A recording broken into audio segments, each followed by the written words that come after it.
اهلا بيكم في فيديو جديد. تعال اقولك ازاي تنبسط لو انت مسافر دهب. اول حاجة هنتكلم عنها هي الاقامة. بحكم اننا كنا جروب طالعين كعيلة، فكان افضل اختيار فندق اسمه سويز ان. ميزته انه في مكان مميز وليه شاطئ رملي وحمام سباحة كبير ومكان للغطس، واكله كان روعة الروعة. والمكان بصراحة كان مريح جدا. بس لو شباب ممكن تنزلوا في كامبات، وفي كامبات كتير مميزة.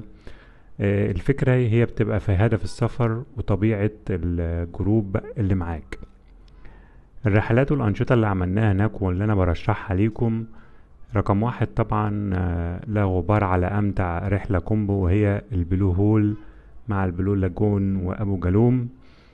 أفضل مناظر طبيعية تحت المية وجو تحفة، وانت بتغطس وشايف أسماك جميلة وألوان مبهجة وشعب مرجانية وحاجة آخر عظمة. منطقة البلو لاجون حاجة زي المالديف كده، حياة لونها ميكس كده بين الأزرق والأخضر، فدرجة وهم ومريحة نفسيا للأعصاب.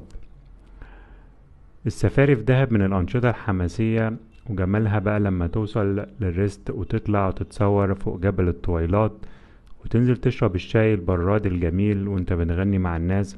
حاجة آخر انبساط. طلعة الباربيكيو بالليل على شاطئ اللاجونة، هتاكل أحلى فراخ مشوية على الفحم، وكل حاجة كده في الهدوء. مود بيبقى مود عالمي. كمان ركوب الخيل في منطقة الثري بولز من الأنشطة التحفة، وانت راكب خيل كده وعلى شمالك البحر. وكمان الخروج بالليل بقى في الممشى، تقعد وقعدة رايقة كده في كافيه هادي ورايق زي بامبوم. هنتكلم دلوقتي عن المطاعم. أنصح جدا جدا بمطعم رامز أند باولا، أحسن بيتزا ممكن تاكلها. وكمان مطعم جيرمان بيكري للفطار